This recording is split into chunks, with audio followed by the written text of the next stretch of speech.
সুপ্রিয় শিক্ষার্থী, আসসালামু আলাইকুম। আরিফস একাডেমির পক্ষ থেকে তোমাদেরকে জানাই শুভেচ্ছা। আশা করি তোমরা ভালো আছো এবং সুস্থ আছো।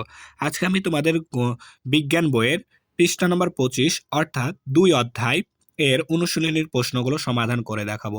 তো আজকের এই ভিডিওতে আমরা 1 থেকে 4 অর্থাৎ তোমাদের বিজ্ঞান বইয়ে অধ্যায় 2 এ যতগুলো প্রশ্ন আছে সবগুলোই সমাধান করে দেখাবো। ঠিক আছে? তাহলে চলো শুরু করা যাক। প্রথমে 1 নাম্বারটা সমাধান করব। ঠিক আছে? তো 1 নম্বরে আমাদেরকে বাম ডান অর্থাৎ মিলাতে হবে। ঠিক আছে? তো এখানে 1 নম্বরে তোমাদের রোগের কারণ, রোগের নাম ও রোগের লক্ষণ দেওয়া ছিল। ঠিক আছে?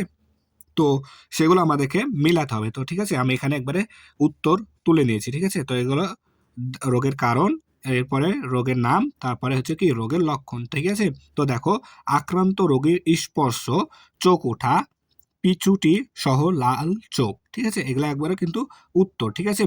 তারপরে দেখো, দূষিত পানি পান। দূষিত পানি পান করলে তাহলে ডায়রিয়া, ঘন ঘন পাতলা পায়খানা। এরপরে মশার কামড়, ম্যালেরিয়া, কাঁপুনি দিয়ে জ্বর। ঠিক আছে? এরপরে দেখো, ভিটামিন এ এর অভাবে রাতকানা হয়। ঠিক আছে? অর্থাৎ চোখ রাতে চোখে ভালোভাবে না দেখা। ঠিক আছে? তাহলে ভিটামিন এ এর অভাব, রাতকানা, রাতে চোখে ভালোভাবে না দেখা। ঠিক আছে? কুকুরের কামড়, জলতাঙ্ক, পানি দেখে ভয় পাওয়া। ঠিক আছে? তো এগুলো কিন্তু উত্তর। ঠিক আছে? এরপর দেখো, 2 নাম্বারটা সঠিক উত্তরে টিক চিহ্ন, টিক দিই অর্থাৎ টিক চিহ্ন। ঠিক আছে?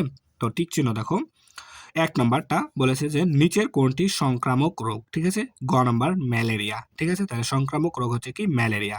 2 নাম্বার কোনটি স্বাস্থ্য রক্ষার জন্য দরকারি। ক নাম্বার প্রতিদিন পরিষ্কার পানি পান করা। ঠিক আছে? এখানে কিন্তু শুধুমাত্র আমি উত্তরগুলাই লিখেছি। ঠিক আছে? তো স্বাস্থ্য রক্ষার জন্য দরকারি কোনটি, প্রতিদিন পরিষ্কার পানি পান করা। ঠিক আছে? এরপরে 3 নাম্বার অসংক্রামক রোগ সম্পর্কে নিচের কোনটি সত্য। ঠিক আছে? অন্যের মাধ্যমে ছড়ায় না। ঠিক আছে? তাহলে গ নাম্বার অন্যের মাধ্যমে ছড়ায় না। ঠিক আছে? এরপর দেখো 3 নাম্বারটা সংক্ষিপ্ত প্রশ্ন উত্তর। ঠিক আছে? তো 3 নাম্বার ক নাম্বার বলেছে যে নিচের রোগগুলোকে বিস্তারের মাধ্যমে অণুজীব শ্রেণীবদ্ধ করি। আমাশয়, ডেঙ্গু, সর্দি, পোলিও, টাইফয়েড। ঠিক আছে? এই রোগগুলোকে বিস্তারের মাধ্যমে অণুজীব শ্রেণীবদ্ধ করতে হবে। তো দেখো উত্তর, নিচের রোগগুলোকে বিস্তারের মাধ্যমে অণুজীব শ্রেণীবদ্ধ করা, এখানে করি না, করা হলো। ঠিক আছে? তো আমাশয় খাদ্য ও পানির মাধ্যমে, তাহলে আমাশয় হচ্ছে খাদ্য ও পানির মাধ্যমে ছড়ায়। ডেঙ্গু মশার মাধ্যমে। সর্দি বাতাসের মাধ্যমে। তারপরে দেখো প্লেগ। ঠিক আছে? এখানে পোলিও না, এটা প্লেগ হবে। ঠিক আছে? এখানে প্লেগ হবে। ঠিক আছে? তো দেখো, প্লেগ অণুজীব দ্বারা সৃষ্ট, তাহলে প্লেগ অণুজীব দ্বারা সৃষ্ট। টাইফয়েড দূষিত খাবার ও পানি দ্বারা। ঠিক আছে? চোখ ওঠা, তাহলে চোখ ওঠা কি সংস্পর্শের মাধ্যমে, সংস্পর্শের মাধ্যমে। ঠিক আছে? খ নাম্বার ডায়রিয়া হলে স্যালাইন খেতে হয় কেন। তাহলে ডায়রিয়া হলে স্যালাইন খেতে হয় কেন। তো দেখো, ডায়রিয়া হলে স্যালাইন খেতে হয় শরীরে পানি শূন্যতা দূর করার জন্য। ঠিক আছে? ডায়রিয়া হলে স্যালাইন খেতে হয় কারণ কি পানি শূন্যতা দূর করার জন্য। ঠিক আছে? গ নাম্বার অসংক্রামক রোগ প্রতিরোধের উপায় কি কি। অসংক্রামক রোগ প্রতিরোধের উপায় কি কি।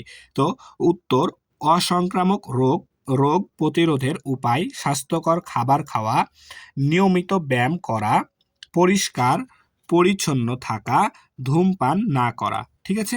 এগুলো তোমরা সবগুলো মুখস্থ করে নেবা। ঠিক আছে? তার কারণ কি এগুলো পরীক্ষায় আসবে। এরপর দেখো বর্ণনামূলক প্রশ্ন। ঠিক আছে? বর্ণনামূলক প্রশ্ন। তো ক নাম্বার বলছে 2টি বায়ুবাহিত রোগের লক্ষণ লিখি। ঠিক আছে? তাহলে 2টি বায়ুবাহিত রোগের লক্ষণ লিখি। তো দেখো উত্তর, 2টি বায়ুবাহিত রোগের লক্ষণ।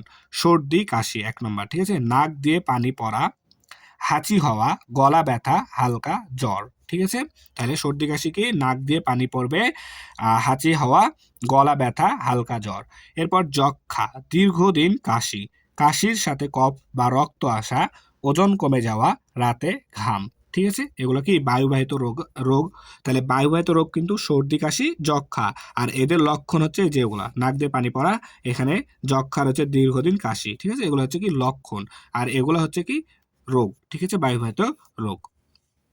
এরপর দেখো খ নাম্বারটা, খ নাম্বার বলছে কি সংক্রামক রোগ থেকে রক্ষা পাওয়ার উপায়গুলো কি কি। তাহলে সংক্রামক রোগ থেকে রক্ষা পাওয়ার উপায়গুলো কি কি। তো উত্তর, সংক্রামক রোগ থেকে রক্ষা পাওয়ার উপায়গুলো হলো, ঠিক আছে, 1 নম্বর পরিষ্কার পানি পান করা, হাত ধোয়া, টিকা নেওয়া, ঠিক আছে, মশারি ব্যবহার করা, অসুস্থ ব্যক্তির সংস্পর্শ এড়ানো, ঠিক আছে। তাহলে সংক্রামক রোগ থেকে রক্ষা পাওয়ার উপায়: পরিষ্কার পানি পান করা, হাত ধোয়া, টিকা নেওয়া, মশারি ব্যবহার করা, অসুস্থ ব্যক্তির সংস্পর্শ এড়ানো।